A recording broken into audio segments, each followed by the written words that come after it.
Hello everybody and welcome to the weekend edition of the Outback QB Daily. I'm Curtis DeBoy, I've got Chris Hall with me and we're going to talk rookies we can't wait to see this year. Let's go.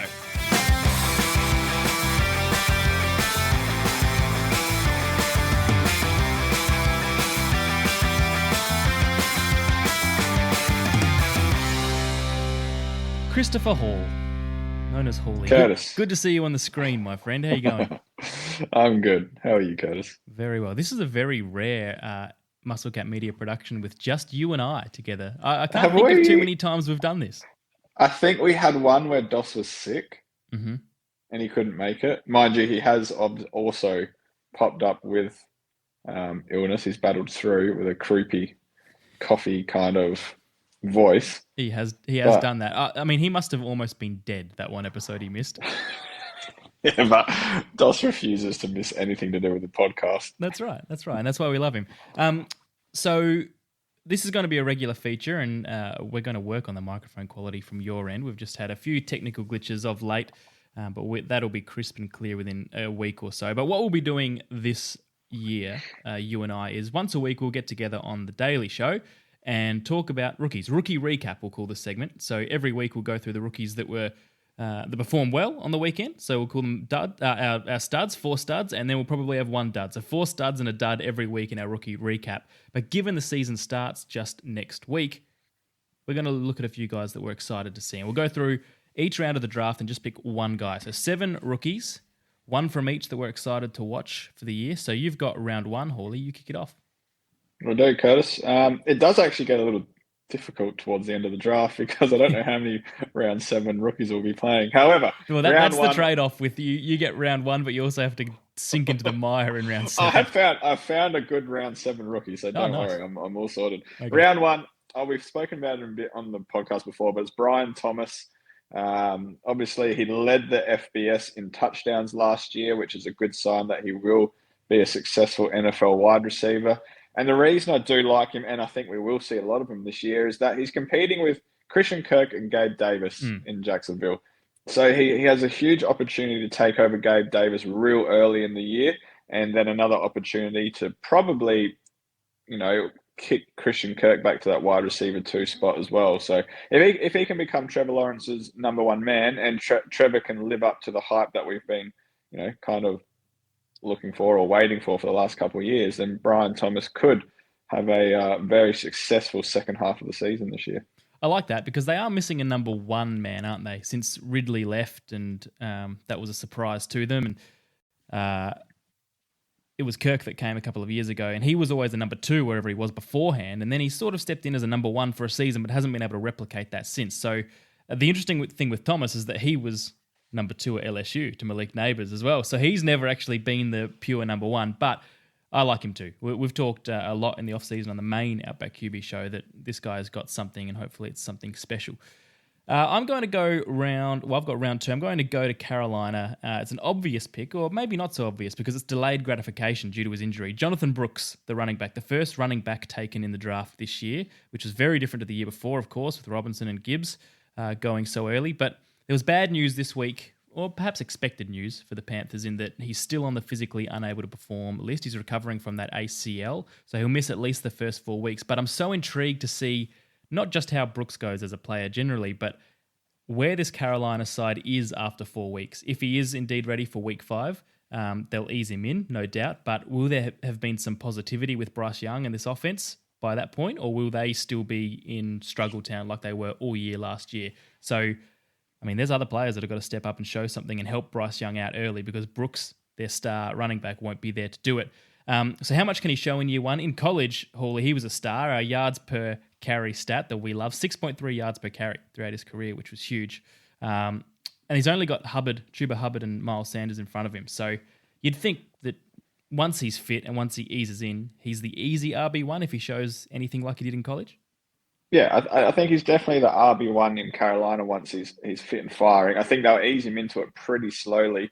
The thing about him is that he obviously sat behind our boy Bijan Robinson and then Rashawn Johnson in Texas. However, he hasn't really played much football, Curt. He's only had 238 carries.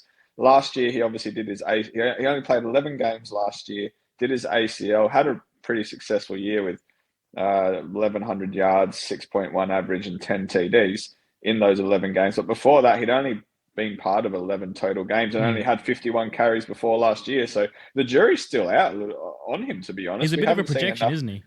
Yeah, we've seen one good year, and in that good year, he was injured towards the end of it. So it's exciting prospect for Carolina if he lives up to his potential, and that he comes out of that knee injury successfully. I like it. Round 3, who you got?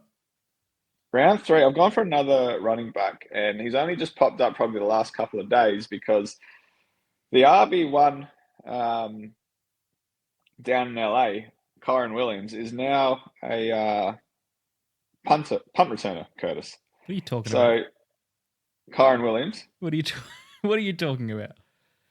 What do you mean? What am I talking about? How could he possibly be a punt returner? He's one of the best running backs in the league. If I missed something here, what's this gag? Yeah, I think I missed the news. They've come out. All the coaching staff have come out and said Kyren Williams will be returning punts this year. Right. For what reason? So I have no idea. I have no idea why. Oh my gosh, you're right. RB Williams to return punts for Rams. Yeah, but he's not exclusively doing that, is he? They're not just keeping him on special teams. No. He's not exclusively returning punts. But do you have your out-and-out star running back returning punts? I would not be doing that. I've never heard of that before in my life. So for me, that means that rather than having an RB1 and RB2, it might look more like an RB1A and RB1B. And Blake Karam will probably work into that 1B slot. And that, that carry shift might end up being more, like 17. If they have 30 carries, it could be like a 17, 13 kind of share. And that gives Blake a bit more of an opportunity to show what he's worth. And if he can, maybe push Kyren off the top of the hill a little bit, then he has that opportunity to do so. However, Kyren had a great year last year. Oh, mate, he was unbelievable. I'd be very surprised if he's not an out-and-out RB1. But it's just odd that there has to be something to it with the punt returning comment. It is very odd. Mind you, the same coach did come out a couple of years ago and say Cam Akers is the focal point of our offense, and then traded him the next week. So who knows? For new listeners, it's been 2.5 years, and Chris Hall has still not dealt with the trauma of investing in Cam Akers. I haven't, because I invested in him after his coach came out and said that he's the focal point of our offense, then traded him off, and he ended up becoming an RB2. Well, I'm hoping it's just mind games, because I would hate to see Kyren Williams wasted in the punt return game. It does worry me a little. It's just okay. Like he can return punts and he can run the ball. However, returning punts is a real solid avenue to get injured. You're basically running at guys who are running straight at you. There's at least running as a running back, you're running into guys that are stationary most of the time. Well, and I mean, we know that he would be good at it. We assume Christian McCaffrey would be a good punt returner too, but you don't waste him. You don't cast pearls amongst swine. That's what I'm saying to Sean McVay. Anyway, that confuses me. We'll see how Blake Corum goes with his role this year. Round 4, I've got another running back, but this guy has not always been a running back. In college for Utah, he was a safety. He was a bit of a two-way player, in fact, and that is the Lions recruit, Sion Varkey. Now, they've got a depth chart like Gibbs and Montgomery, so we're not thinking he'll make a huge impact. But given this guy was a safety mainly in college, only played a handful of games at running back and excelling when he did do that, it's made him an intriguing prospect. He had a nice preseason in a smallish sample size, but most of these guys had a small sample size because preseason's so small, and they're putting about 130 players through a 50-man roster. But he had 10 carries of 5.1 yards per carry, 4 catches for 60 yards, and you watch him, and this guy has something, Hawley. So there's not too many of those Deion Sanders two-way players anymore, but Varkey looks like he might be one of them. Well, yeah, it just depends if he actually gets an opportunity to play. As you said, Jahmyr Gibbs is probably the man down there. I don't know where Varkey sits on the depth chart at the moment. Well, I guess he was probably RB4, 4th or 5th to begin. RB4. I reckon he'll be 3 now if he continues to show what he did. Yeah, and someone like him, he just relies on one injury. He ends up being an RB2. He takes 7 or 8 carries one week and puts them in for 50 yards, and all of a sudden he's shown something, and he starts to get a little bit more of an opportunity. So he will be an interesting one to keep an eye out on, or eye out for. Round 5, who have you got? Round 5, I've gone with a quarterback. His name is Spencer Rattler. Mm-hmm. His preseason was okay. There's a little bit of hype around him. I don't think the hype was as deserved as well. I don't think he played that well, Curtis. I think it's more on the Derek Carr factor. Yep. I'm not sold on Derek Carr. I don't think anyone's ever been sold on Derek Carr. And I think that at some stage this year, Spencer Rattler will get a crack to lead that New Orleans Saints offense. It's just a matter of if he does lead it, if he can play well enough. If he can play well enough and they're confident in him, then I think he can probably finish Carr's career and start his own. If he comes in, doesn't play that well, then they'll just go back to Derek Carr and say, okay, we'll just stick with what we know. I think he looked solid enough. I mean, he didn't throw interceptions. He wasn't completely wobbly. He was steady, right? And that's enough to get out of a rookie, a 5th-round rookie quarterback in preseason. And you're right. We've been talking about this for a little bit over the last month or so, that Carr's position is not at all secure, particularly after last year, and he posted some better numbers towards the end of the year. But there's a lot of talk. There's always talk around Carr, like you said. But this Saints offense and team generally lacks a whole lot of buzz, and I can't think Dennis Allen in his last year before he gets the sack, unless he does something good, I can't think he'll be too patient with a super middling quarterback. So, yeah, I think Rattler's a real chance to play, and I thought that as soon as they drafted him. So I like that a lot. Round 6, I've gone, and we've mentioned this guy a couple of times, mainly because our friend Nugget has picked him up off the waivers in fantasy, like a lot of people have. Rams wide receiver Jordan Whittington. Have the Rams done it again? Could they have picked up another Puka Nacua after finding that gem in the 5th round last year? Whittington, obviously taken deep, 6th round, but he showed a lot in his 2 preseason games. 126 yards and 11 catches.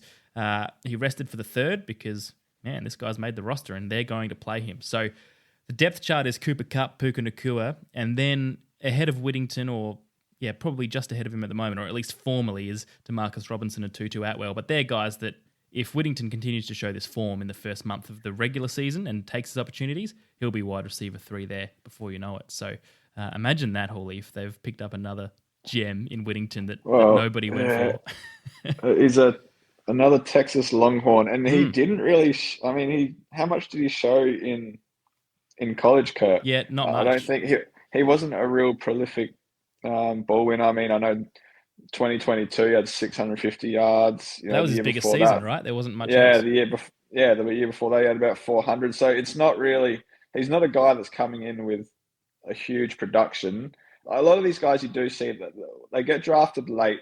They have a pretty decent size production in college, but they just don't really fit the typical size of a wide receiver. So they slip down the draft quite a bit. Whereas this guy, he's not a big guy, he's 6'1", but he doesn't have big size or production. So I don't know what the Rams seeing, guys, but whoever's the recruiting manager down there is doing a very, very good job. Yeah, well, McVay and Snead will take the credit, and so they should. But yeah, there's probably an unsung hero there somewhere who has a secret formula for wide receivers. Yeah, absolutely. It seems to be working, so we'll see how he goes. Yeah. All right, final round, round 7. Who have you plucked out of round 7? Round 7, we've gone with Jaheim Bell down at the Patriots. I knew you'd picked Bell. I knew it. Well, a week ago, Curtis, okay? Hunter Henry went down. Yep. Austin Hooper, injured. Mm-hmm. Mitch Wilcox hobbles off the training track. So Bell is the last man standing. He's their tight end 1. And what did he do in that session, Curtis? I don't know. He hauled in 3 receiving TDs, tore the defense to pieces. Oh, right. Everyone's raving on about this guy. So there's not a lot we can get out of him. There's not a lot to read about, or we haven't seen a lot of him because he is tight end 4 or 5 down in New England. However, the one opportunity he did get, he was good enough to grab 3 receiving TDs. So there might be something. There might be something to look there to look at. Even before this, he was a sniff to play because, like you said, that wide receiver room, Henry and Hooper, was not incredibly inspiring anyway. And you just don't know where these pieces land in the Pats offense. So. When I saw round 7, I went through and saw there's an offensive player for the Pats who has done at least something in preseason. I knew you were going to pick him. Now, we didn't pick a single defensive player in that. I mean, Varky's a hybrid safety, so I'll claim that as defensive. Yeah, that's fair. I did go through the list, and there were offensive players I liked in each round. I'm sure if we wanted to, we could. I mean, we could do this again with some defensive players at some stage. But Yeah, we could, but we won't. does anyone really care about that? I don't think so. Not at all. And next week, we'll have had at least a game to look at, so we'll have something to talk about from the real world of football. And then the week after that, like I said, it's the rookie recap, and we'll tell you our 4 studs and 1 dud every week. Thank you, Chris Hall, for joining me, and we'll see you all on the show tomorrow. See you guys.